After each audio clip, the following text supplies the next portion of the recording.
presenter for today is Marta González-Lloret, and she is from the University of Hawaii at Manoa, our host university.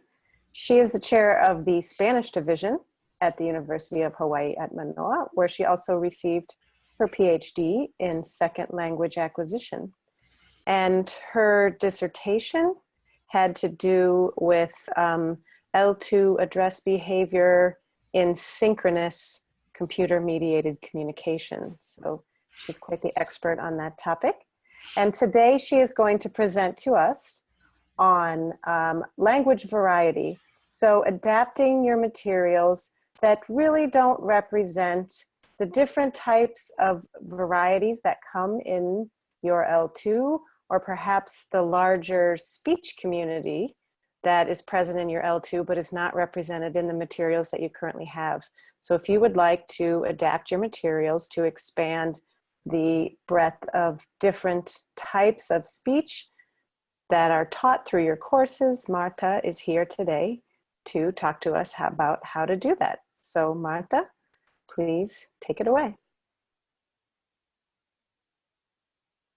I think your microphone is still muted.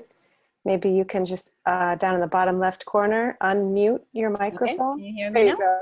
Yep, you're all good. All right, so I'm going to share my screen and hopefully, let's see, will this work? Can everybody see a circle? Yes. All right. So as Susan said, I'm going to be talking today about language varieties in online materials and how sometimes these online materials do not address the varieties of language, and not just geographically varieties of language, but also different groups, different status that may be important for our learners. So see here, make sure I'm on there. Yeah. All right, it's working. All right, so I wanted to start with an activity, actually. I'm going to play a little dialogue. It's a few seconds long. And I would like you to think about what is authentic about this dialogue, what is not authentic about this dialogue. And for those parts that may not seem so authentic, why do you think it's not authentic? And how would you change it to make it a little bit more authentic? So here we go. Let's see. Oh, sorry. Please. Hi, how are you doing? That's better. How about yourself? I'm pretty good. Thanks for asking. No problem. So, how have you been? I've been great. What about you? I've been good. I'm in school right now. What school do you go to? I go to PCC. Do you like it there? It's okay. It's a really big campus. Good luck with school. Thank you very much. So let me click here. Oh, sorry. Trying to get back to the questions. All right. So if I ask people, can people answer questions? All right. So anybody, what is authentic or not about this dialogue? Yes, you can unmute your own microphone if you wish to answer using voice, or you can post in the chat.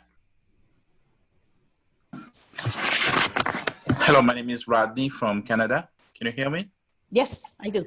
Yeah, I think there was a little bit of redundancy here, the repetition, especially at the beginning, which is not really authentic. Mm-hmm. And also, it seems the other person wanted to really get rid of the conversation very quickly at the end. And because when I can't read your text, would you please, can I see the text a little bit more? Yeah, and at the end, I think the other one quickly leave when one said that the campus is a bit big. Okay, thank you. Yeah, so it wasn't really a realistic conversation. I think it could be, of course, two people get together and say hello, but I think it could be different. Yes. Okay. Some very good points there. Definitely, it could be a little bit more authentic. Very good points on the text messages that are coming on the chat too. We don't speak in complete sentences in conversations all the time, right? It seems that if someone knows you enough to speak like this, why they don't know how to you go to school? In natural conversations, there are overlap over people's speaking, there's pauses, there's silences. Right, that is exactly, you guys are right on that there. Very good answers, yes. If someone wants to get out of this conversation really fast, you know, why going all the way to the end, right? Like you were pointing out. So all of those are really good points that tells us that many of the, and this I took from, you can see that site link there, an eslfast.com that has materials online for the learning of English. All my examples are going to be from English so that everybody could understand them, but all of these can be extrapolated to the L2s that you teach. So how can we improve these little dialogue to make it a little bit more authentic? Anybody? Either text or voice? Okay, to make it less formal, I am reading on the text messages. Have two people perform without the script, take natural conversations between individuals. I guess use those then. Cutting off in mid-sentences like real people do. Multiple people talking at the same time, make overlap. Find better authentic materials online, take authentic conversations. Yes, very good. So we could definitely have people actually meet and record it, and not just two people, many different people, and see how people actually greet each other when they meet. Different types of people, friends, people that know each other, people that don't know each other, different empowering people. So adding different types of pragmatics. So we are going to address a little bit some of these issues today of how to include a variety of, in this case would be Englishes, but it could be different varieties of the language that you are teaching, and also different pragmatic uses of the language. All right, so let's move on a little bit. So the main issue is that usually most of our materials do not represent the way that L2 speakers speak. Not only they are fake in the way that people do conversations, like we were saying, you know, dialogues, people don't speak in full sentences, yeah, most of the time. But also the varieties of language that are included are not very authentic. Sometimes the input is very impoverished. So we have dialogues that are extremely short and not realistic at all. Also in authentic practices, yeah, most of the times there is no sense of what goes around a dialogue. What do people do before the dialogue? Are they kissing in the cheek? Are they bowing? What are the pragmatics that come around the dialogues? What are the practices that come connected with those dialogues? Also, some of the, most of the materials are restricted to a geographical area. There's usually a prestige L2 that we are teaching. It could be a mix of prestigious L2s, or it could be one subgroup of that L2 that we are studying. So if we think of English, usually Cockney English is not in most of the books, or the language of subgroups that are not considered prestigious language, right? And a lot of times there's also no lexical information about important subgroups for our learners. So if our learners are gonna hang up with young people on the streets rollerblading or roller skating, then there's certain language that they need. And most of the materials never address these subgroups language. So another mini short exercise. What type of issue do you see as a problem in these examples? And all of these examples have been taken from textbooks. So I have in black the 6 problems that usually come up on the materials. And this scenario would be Ana is from the US and goes with her Colombian friend Alberto to visit Alberto's mother. And there's this dialogue, although it was translated from Spanish. So the mother says, Ana, would you like some cake? And Ana says, yes, thank you. And then the mother turns around to Alberto and whispers, what? They don't feel her over there? So what is the problem with this little dialogue?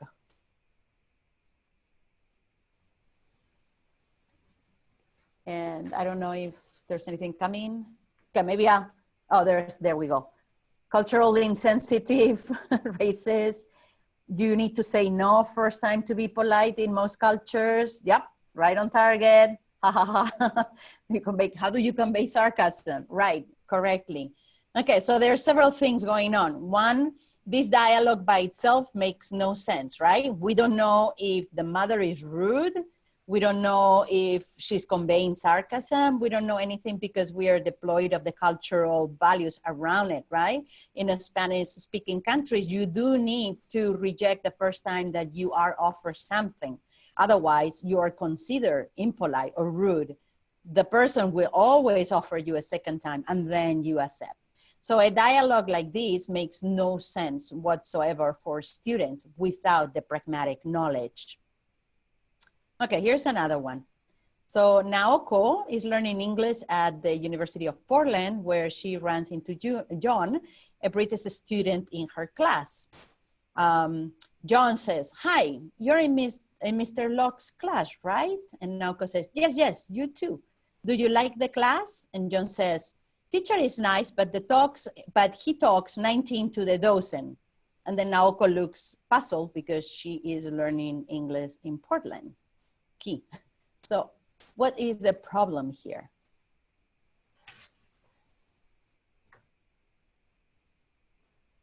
Right, there's an idiom.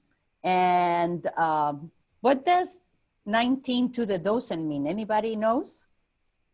Yep, somebody saying, I'm American and I do not know that idiom. Right. It is British English. What does it mean? Anybody? It's kind of British. Yes, it is British English. Excessive talking. There we go. Someone, Ashley, yes, answer. It means to talk really fast. So it's talking 19 to 12, let's say. So it means to talk really, really a lot and really fast. So probably Naoko has never been exposed to idioms in other varieties of English because in the US, we tend to teach United States English, right? If you study Spanish in Colombia, most likely you will learn the Spanish that is used in Colombia, and et cetera, et cetera. And the last one. This is from a real case, actually, and this was happened in a Spanish class. The teacher says, today we're going to learn past tense, and the teacher writes the conjugation of the past tense in the board, already horrible, but one student raises the hand and says, teacher, the book has one more verb. What is this, vosotros? And the teacher says, oh, don't worry. Only Spaniards use vosotros. You don't need to learn it. What is the problem here? The materials in this case is the teacher itself, but there we go, exactly. Excludes a whole geographical area. Diane had it right there, yeah? It is not looking at one of the geographical areas or subgroups of that language. So it is important to be as inclusive as possible. And we know that for some languages, it's a lot more difficult because there's a lot of sub-varieties of the language. So the ideal would be to have materials that incorporate real, authentic language, a variety of geographical areas, different communities of language, different practice, etc. The reality is that's too much content, right? We can't include every subgroup, every community of speaking of every possible variety of the language. So then we come to the problem is what we choose, which one we choose. And the moment we choose, we are making a statement also on what is the preference for language, right? So a possibility is to use different varieties But this can be also confusing. So if I am using vosotros sometimes in Spanish, then I'm using ustedes, then the students cannot figure out which is which, right? And also if we give lexical variety for every word, every idiom that we use in classes will last forever on a sentence, right? That's the reality. It's not possible to do all of these things. So what can we do? Some possible solutions, since I guess this is my job here. One would be to conduct a needs analysis to find out what geographical areas would the students will use in their L2. If we know where their students will be interacting with the speakers of that language, that could somehow narrow down what varieties we want to include in class. And also what communities of language will they be including? If we have students that are only going to do study abroad in Jordania, then we know what kind of language they need, in what community they need, and what are they gonna do with that language? Is it for academic purposes? Are they gonna be working? Is it just for vacationing? And also we would have to figure out what kind of language is needed in that context, in that community. Important to remember that we cannot target everybody's needs 100%. We will always have someone in the class that has a different need than everybody else. But at least what we can do is narrow down that huge amount of variety content that we would have otherwise. The other solution is to include activities periodically, so often in the class through the curriculum, that emphasize language variety and pragmatic issues. So not to dedicate our own whole curriculum, but when we do an activity, at the same time that we do that activity, we may want to vary the type of language that we are using in that dialogue or in that activity, and talk to the students about what variety this is, who uses this variety, in what community, for what purpose. This would allow us to at least raise language awareness from the students. That is, to actually be looking at the language thinking, oh, well, you know, where is this from, right? I don't understand this word, but maybe it's not from the English that I know. And also raise cultural and socio-pragmatic awareness, right? Okay, this dialogue looks familiar, but I don't know all of these words. Well, maybe they are politeness markers, right? What are these things? And also we could include it targeting different language skills. So it's not just listening to people that speak differently, but adapting our speaking to people that talk differently from what we have learned. And of course, this is a way of engaging students in learning by doing. That is getting them used to actually think about language as something much more fluid than what it is in the textbook.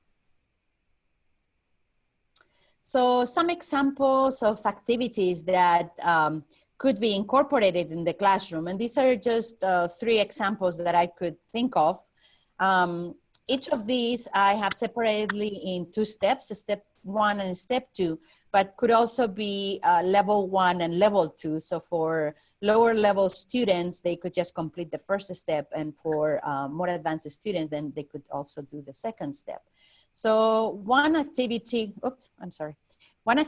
that I like refers to using dialogues in videos that are already existing. So lots of movies have interesting dialogues that, although they're not super authentic, because again, a lot of people don't overlap with people on movies because we need to understand them. At least they latch to each other's sentences, and they're a little bit more realistic than what we can find in most textbooks. So this activity, the main objectives are to raise awareness over language variation, to practice listening to different varieties of L2, and it addresses the interpretive and the interactional mode. And the activity is using EdPuzzle as a tool. I don't know if you know EdPuzzle, some of you, but it allows to create questions over videos. And if the video in this case has a variational content in it, it can be used for that. So the first step would be teacher creates a video and invites the students from within the program to watch and answer questions about the varieties of L2. And I'm going to click in this link. Actually, I'm going to open this other page because I already have it. Oh, maybe not. Sorry.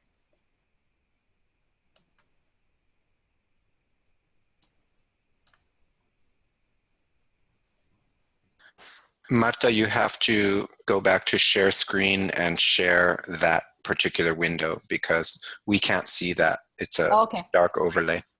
Let me find this. Share. All right. So share. I see it. All right. Sorry about that. Okay. Can you see a different screen now? Yes, it's visible. Yes. Okay, so this is a tool, it's called EdPuzzle. It's free, you need to register, but you can register with Gmail or with an Edmodo if you have that. And I'm gonna watch this as a student since as a teacher I created it. It's a really simple way to create questions attached to videos. And you won't see the questions if you see, okay, you don't see me, that's good, that's good. Okay, so I'm going to play these, if you can hear it. Hello, my name's Amelia. Today, we're going to look at the different types of English in the world. You may think that they're all the same. After all, it's the same language. But actually, there are quite a few differences. The most obvious one is pronunciation. For example, can you tell where these characters are from? The United States, Britain, or Australia? Hi, how you doing? And if you see now, I created these questions. So I can stop the video and create a question and ask, where is this person from? Any takers? Any idea where is he from? Where should I click? All right, there seems to be a common idea. So I could submit this question and this question gets submitted to the teacher. Hi, how are you? All right, so where is this woman from? All right, UK, England. You're a very advanced student. G'day, how are you going? So where is this person from? Australia. And you can have as many choices as you want. So you could include South African, Indian.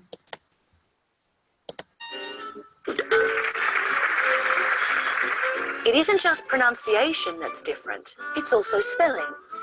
British English sometimes uses extra letters. Here are a few examples. British, favourite. US, favourite. British, colour. US, colour. Sometimes the British use different letter order too. British. All right, British. I am going to stop it here. I'll just show you. Oh, I can't because I'm seeing it, sorry. All right, I'm gonna stop it here so that you don't get too bored with the video. Let me share my other screen again.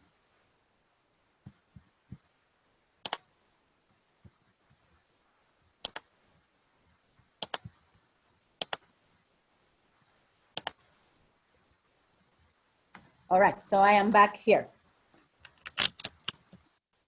So you get the idea. You could create a video with as many questions as you want, targeting a topic on variety in your L2.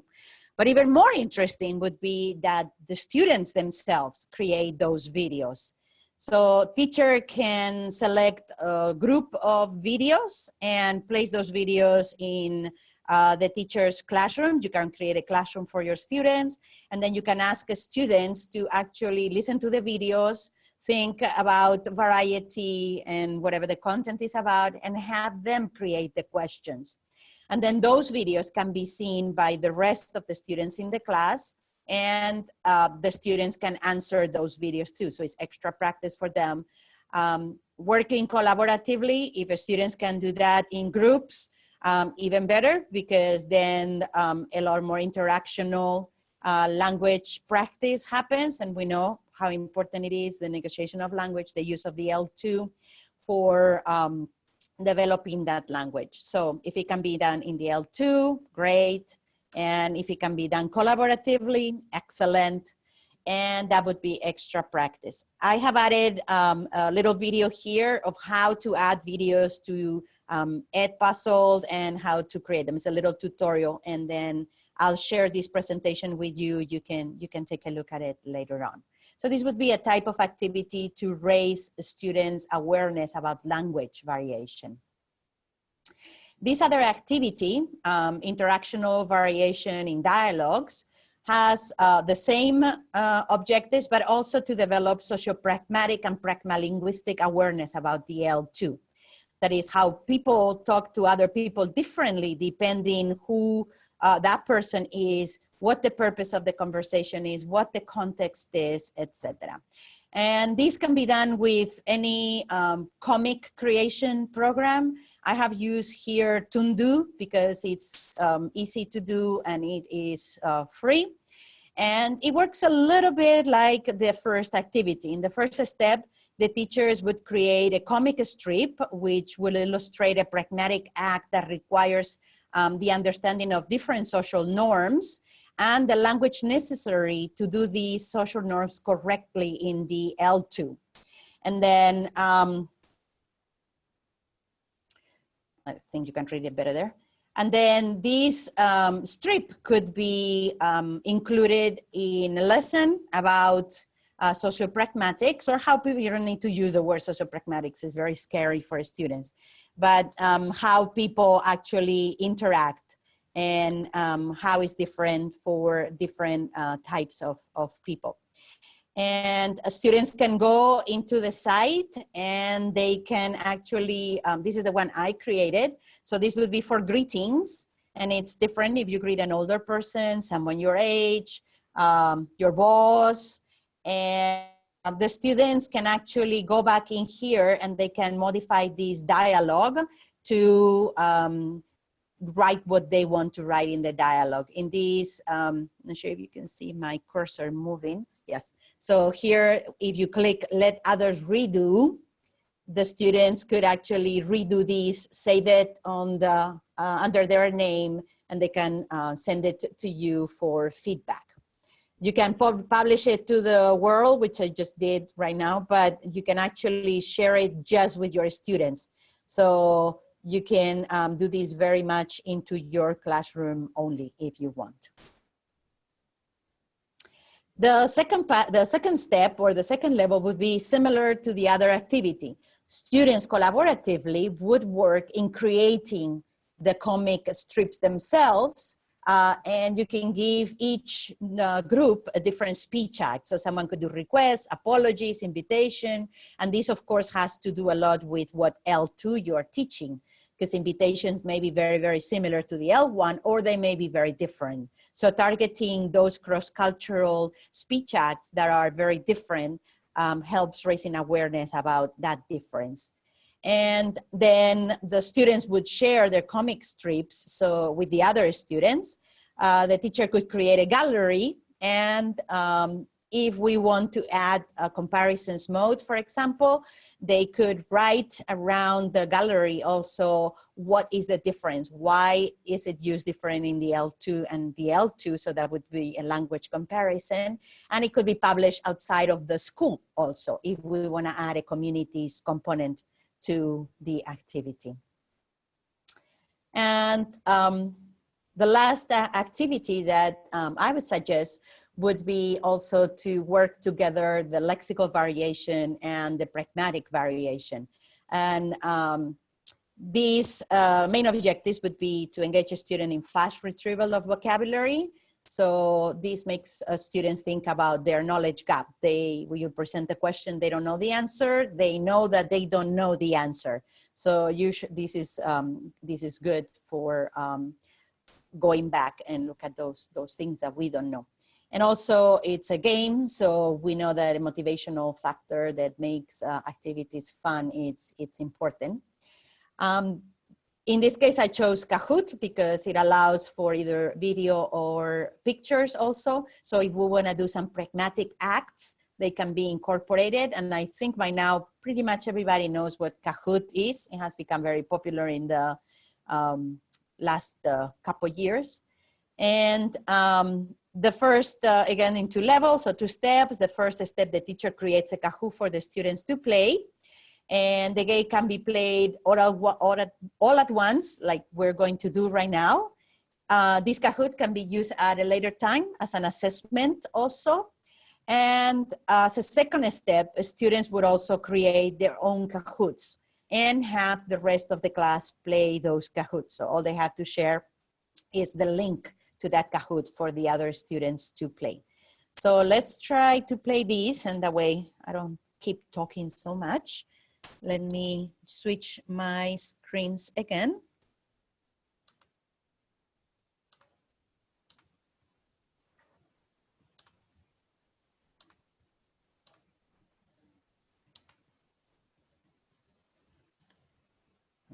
Okay. All right. So you should be seeing Kahoot now. And I know I cannot get rid of the music, so maybe I'll just keep my earphones on so that you don't hear the very annoying music that comes after a while.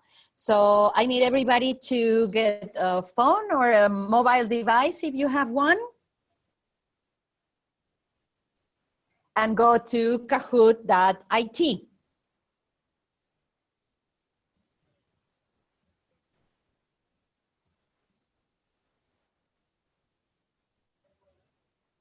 Okay, I'll give a couple of seconds to, you can open another screen in your computer.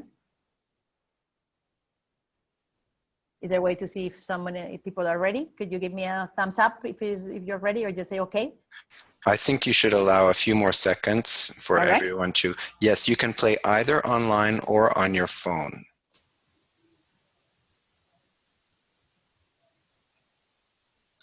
Yeah, just a few more seconds. You can give us the game PIN. Yeah, the code will come in a few seconds as soon as I press the next step. Kahoot can be played in teams, or the classic is 1 device to 1 player. The teams is more for regular brick and mortar classes where students can sit around 1 device all together, negotiate, come up with an answer, and then send the answer as a group.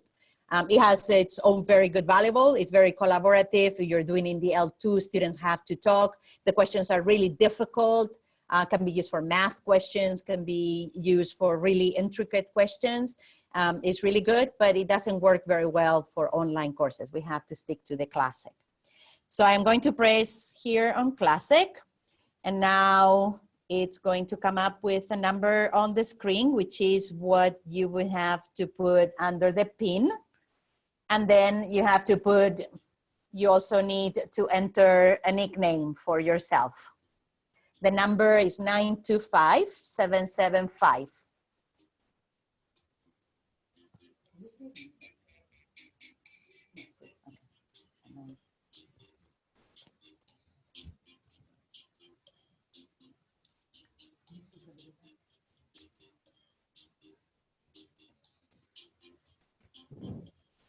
We have a lot of players, so let's try to get most people in, and when the names stop coming in, we'll start playing.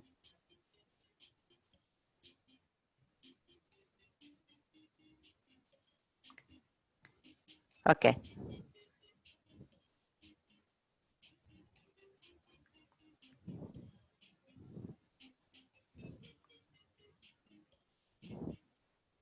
All right, the program detects when names stop coming, and it gives it, if you can see on the right side, it gives it a few more seconds if anybody else is coming in.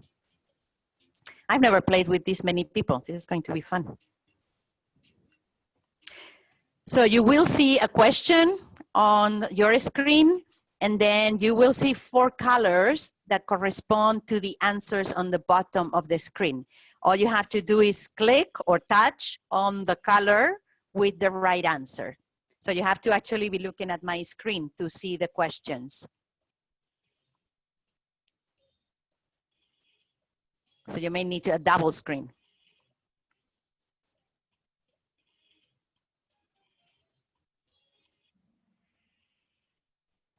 All right, so a lot of people knew that it was from Australia, and you can see the numbers. That means not everybody got to actually select the item. That's, some people are still figuring out how to do the double screen with the answers and the questions. So where can this very US gesture of come here, common in the US, send you to prison?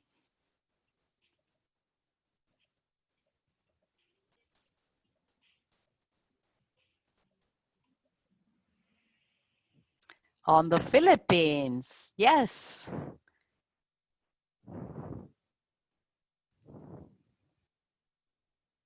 All right, here comes next question. In what country are you if you hear the phrase, we're having a right old knees up?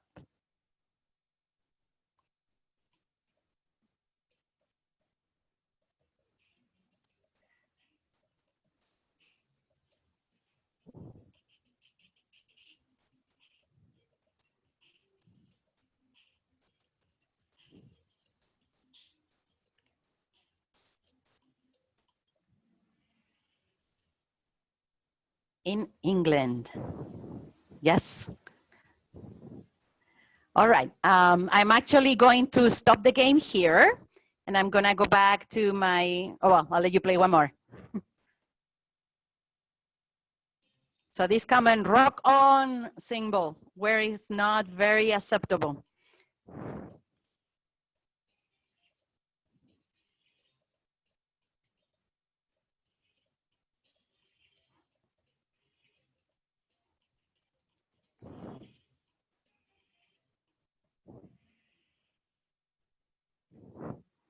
All right, so I am going to go back and share my other screen.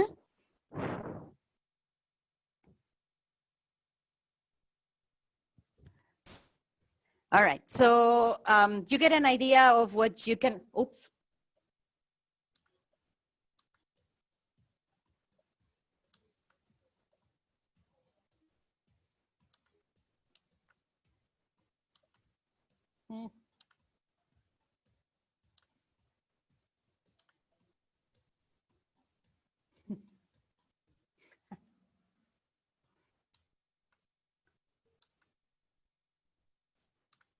Sorry, the game was still playing really loud on my screen. Okay, so you can see a little bit how you can use Kahoot to get students involved in learning a little bit of variety or as much as you want on variety. These were quite simple questions. Of course, everything will have to do with your curriculum, what you're teaching at that time in your curriculum. So mainly, I think the idea is of including variation is to get students comfortable with the idea that variation exists, that people talk differently in different groups, in different communities, in different countries, and we cannot learn all of them, but students can actually learn to observe people, how they interact, observe the context where they interact, retrieve what they know about language, and then ask expert speakers how people talk, when do they do, why do they do, with whom do you do this and you don't do this. So basically, since we cannot include everything about variation in our materials, the idea is to make students aware that variation exists. Teach them some examples, show them how this variation is not just for language, but also for social norms, and allow them to have that tool when they need to use the language.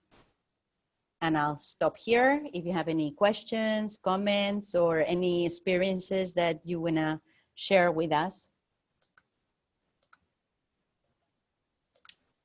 Hi, Marta, this is Susan.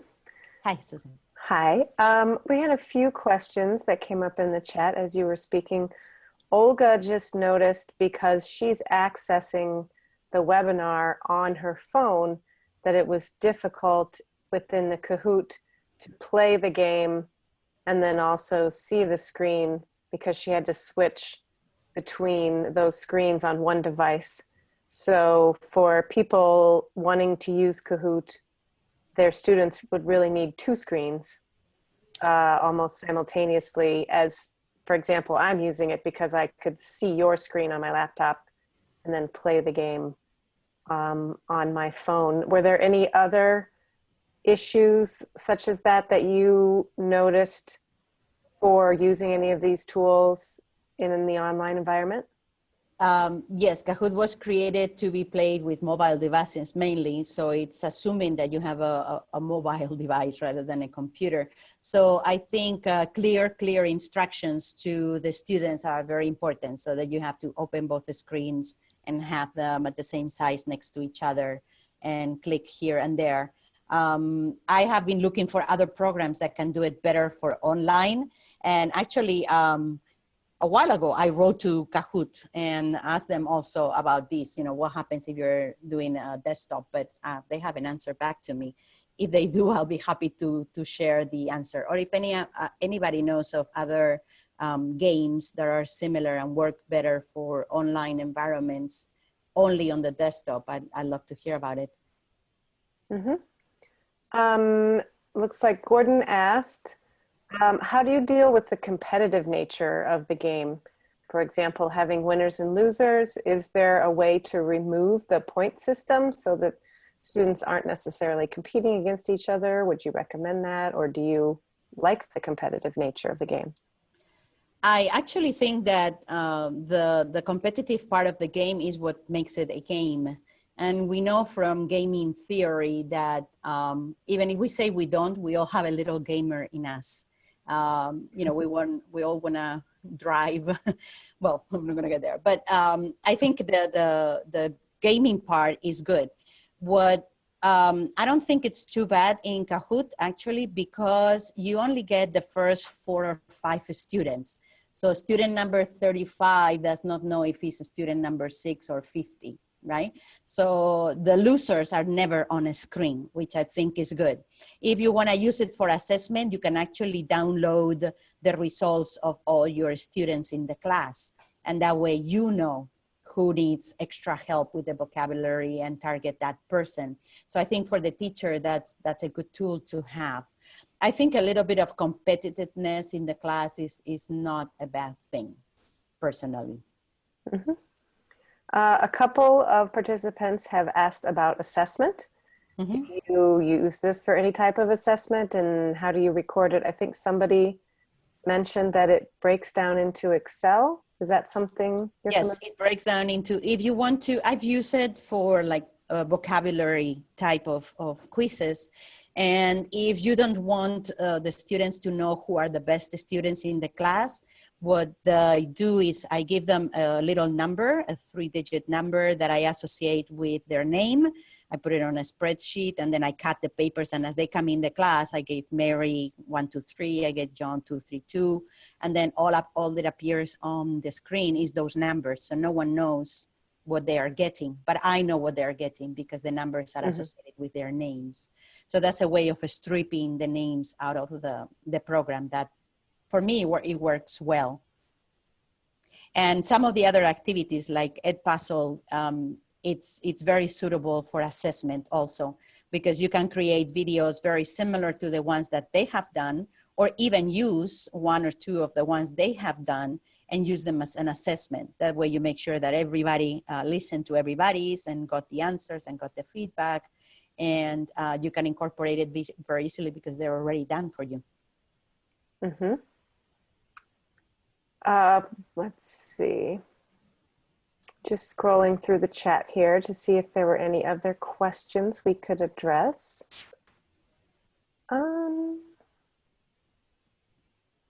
Yes, just you had mentioned that the team version didn't work well in the online environment because the students weren't together in order to compete together as a team. So you just have to choose, was it the classic?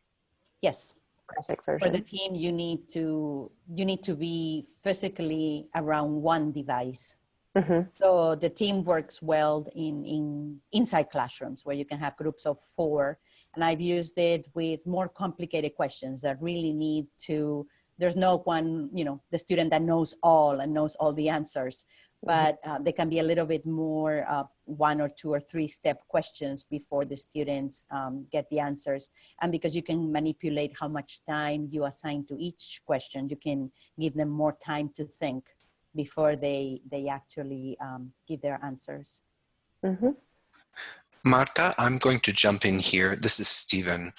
There were some questions that popped up during the video about language variety, US, Canada, England, Australia, about using video in that program and how copyright permissions work in that situation. Can you address that a little bit? Yes. Let me go back to the program. Maybe I can do that so people can see it. Let's see if I can get there. EdPuzzle has its own, let me share my screen here. There we go. Once you create an account, can everybody see this EdPuzzle? Yes. Once you create an account, you have these My Content and My Classes on top. And what you can do to create a video, you can import videos yourself because it's a class environment and it's closed. I think it's covered under the fair use. But they actually have lots of videos that they have requested permission to have. So I clicked here on search, and there's videos from YouTube, there's videos from Khan Academy, there's videos from the National Geographic, from TED Talks. You can see on the left the menu, and then you can see, I mean, there are not tons and tons of them, but there's quite a big group of videos. And then it allows you to get a video and then just edit the video into a small part of the video. So if it is a longer National Geographic video, you can just take 10 seconds or you can take 1 minute of that video and trim it to just be that 1 minute and have questions in it.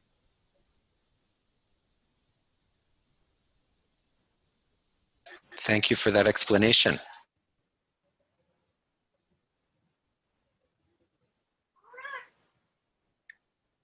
Looks also, is there a good variety of languages within the ones that they have there?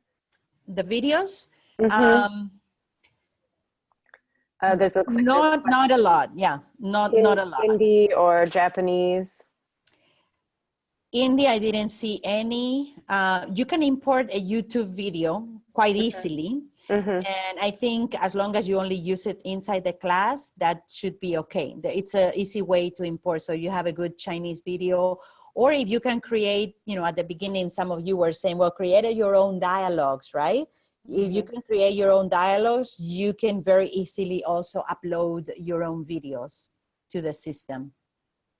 So it's not a huge collection. I think they're hoping that as more people know of the tool, more videos will come in, and you have the choice of being able to share with other people or not. And so they want people to share and make a bigger collection. This seems similar to me to Zaption. Have you worked at all with Zaption? I've heard of it. I haven't used it, but I think so. I think it's the same idea. It's similar in making videos more interactive. And Zaption was bought out and went out of business. That's usually what happens when they're good. Right. I thought it would be good when it was purchased. I can't remember who bought them, but thought maybe, they'll expand it. And then they said, no, we're closing. So yeah, they buy them to close them, actually. Yeah. So this is a good alternative to that too. When working, say, with the flipped classroom, which I work with a lot, when the students are watching those videos before coming to class, making them more interactive with these embedded quizzes is really helpful because it keeps them more accountable and it keeps them more alert and keeps them thinking rather than just watching. So this is great. A question here, can TubeChop video clips also be imported? Are you familiar with TubeChop? I don't know if they can be imported. I haven't tried, sorry. Okay. Okay. But I'd love to hear the answer to that if anybody knows. This is Stephen. I'm going to jump in. I think that TubeChop doesn't actually create a video. TubeChop is just creating a fancy address that goes to YouTube and starts playing the YouTube video itself at a certain moment and plays it through another moment. So it's not actually a file, it's just a command. So TubeChop doesn't actually make videos. It edits YouTube videos. Hmm. Okay, thanks, Steve. Mm-hmm. It looks like some people have also put in some other links to some sites here within the chat.